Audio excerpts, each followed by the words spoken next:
Hello， 大家好，我是议员。更新结束了，我们来看一下这一次更新了什么东西。首先，对于移动设备玩家来说，最重要的更新就是我们可以看到7个部队了。不过说实话了，因为我手机跟平板都有玩万国觉醒，但是用手机看7个部队是真的有一点勉强啊。你们可以发现到那个画面真的很小。那官方为了把我们7个部队放在画面上做出了什么牺牲呢？你们可以看到邮件都已经放在下面了，然后原本发出蓝色通知的友军加入集结啊，或者是你的建筑物之类的都已经放在旁边了。但是它增加之后真的很方便我们去操作，不需要我们再拉上拉下去看我的队伍到底在哪里。像我自己本人的操作习惯就是打仗的时候有一些部队可能冲入人群之中，我要把那个部队拉回来的话就必须要拉上拉下，会非常麻烦。那就是你们可以发现到每一次当我拉部队的时候，我旁边的统帅栏都是一直往下拉下去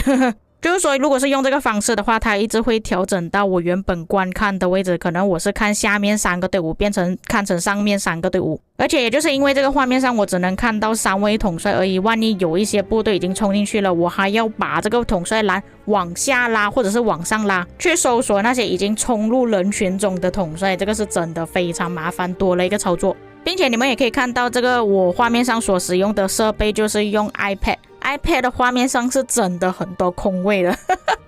所以我就当时候一直很困惑，为什么官方不要给我们看7个队伍。所以现在你们看到左手边的画面就是今天更新之后的画面，你们可以发现到其实统帅的头像没有变小，而且还是真的有多一个位置可以给我们看到第7个队伍。所以针对于用平板的玩家来说，其实影响不会太大，只是手机的玩家可能自己要注意一下了。统帅的头像变小，可能间接性也是变成你们操作会更加麻烦，会变成统帅的头像会比较小，可能你们没有办法准确的去点击到。那我在前面有说了，就是因为它增加了7个部队，就变成有一些功能它就要牺牲掉了，或者是搬去别的部位。就比方说帮助功能就变成在下面了。假设你是把下面的功能栏收起来的话，就会变成这样，如果是开启的话就是这样，就是换了一个位置而已。还有正式推出了激战模式，这个我之前有说过，当你们开启了这个功能之后，只要你们点选一个地方作为你们的最终目标，如果中途中有出现一些敌人在攻击你的话，它就会攻击那个敌人。这个在我之前的影片有解释过，这边也是稍微解释一下是拿来做什么用。那你们点选了一个空地，然后按激战模式让你的队伍走过去，然后这边我也会用我的小号锁定我现在画面上的队伍。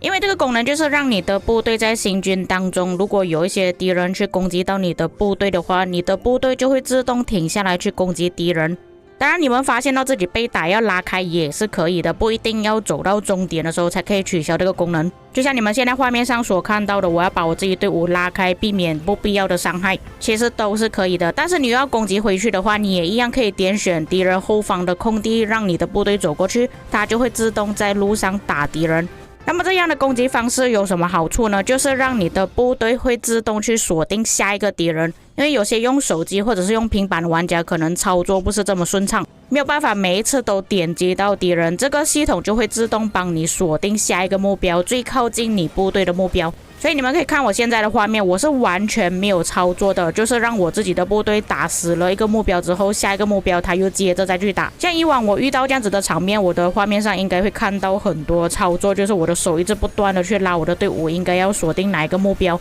也就是说这个功能其实对于那些不擅长操作的玩家来说是还蛮好的，或者是设备不够流畅可能会卡机啊，你担心你打不到敌人之类的，也可以用这个方式。像现在画面上我已经把敌人都差不多打死了，但是我在这期间是完全没有操作的。当然这个操作对于某一些特定的玩家来说是更方便了，比方说用外挂的玩家，用同步器的玩家。但如果是不考虑到那类型的玩家的话，其实对于正常玩家来说，尤其是操作不好的，是特别好的更新。就比方说这个画面就是我之前打仗的时候的直播画面，你们可以发现到这个荧幕上我拉了多少次部队。那一方面我除了不要让我的队伍围成一个圆圈，让对方可以打到我队伍之外，也就是因为我要反复的去锁定敌人，怕我打完了这个敌人之后我要打下一个，保持我自己的怒气。那老实说，你们看到我拉的这么快这么开心呢，其实我的手是很累的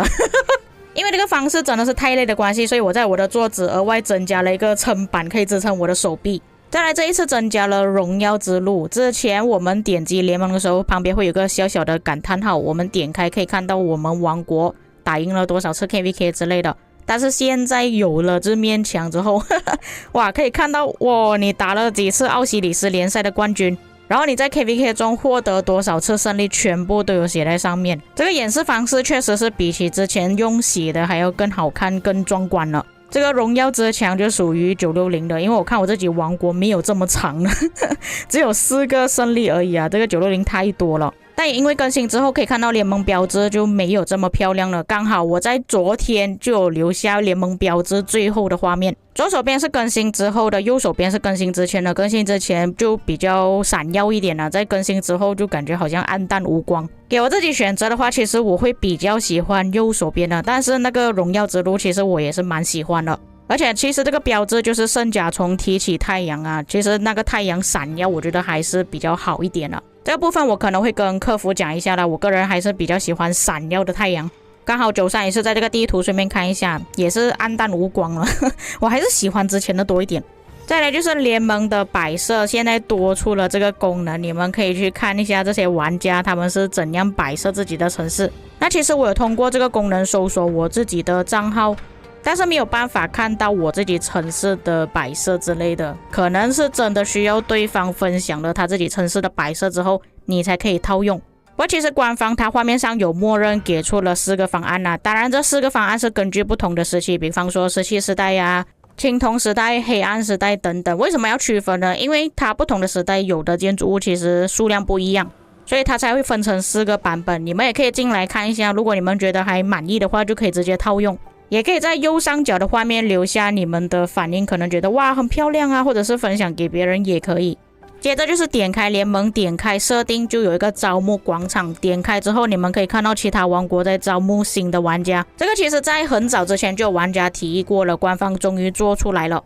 这样你们就可以知道有哪些王国他们正在招募玩家，招募怎样的玩家，有什么要求之类的，或者是你们可以直接联络对方都可以。这个方式比我们去联盟讨论区，比我们去脸书招募玩家还要更方便。那这边画面上你们应该也看到一个玩家很坏，也就是谁读这个东西谁就是狗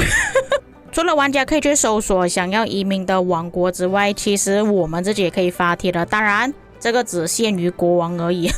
我们是没有这个权利的。而且还有要求一定是要在征服赛季的王国才可以用招募广场。至于博物馆方面是还没有更新了，虽然关羽跟18大王的消息是已经放出来了，但是还没有出现。正常来说都是这样子啊，可能要等多几个星期吧，差不多1个月的时间吧。第一代的工兵统帅也是还没有更新第3阶段。再来昨天已经放出了新的步兵统帅的消息嘛，但是在我们的统帅界面其实是还没有出现的，所以也是一样要等到下一次才会出现。再来就是统帅好感度方面，我们可以直接点选喜欢的统帅赠送金苹果了。像之前必须要等到这些统帅出现在我们的城市才可以赠送金苹果，很麻烦的，而且好感度培养很慢。现在可以通过这个方式赠送金苹果之后，可以更快的提升好感度，也可以更快的拿到专属的表情包。以上就是本期内容啦，还有一些其他的更新我觉得并不是很重要啦，比方说派遣部队可以套用自己本来的军器之类的，那个应该你们也知道了。至于哪一个部分是你们最喜欢的，可以在评论区留下你们的看法，或者是你们有发现到有一些隐藏的更新也可以告诉我。我们下个影片再见。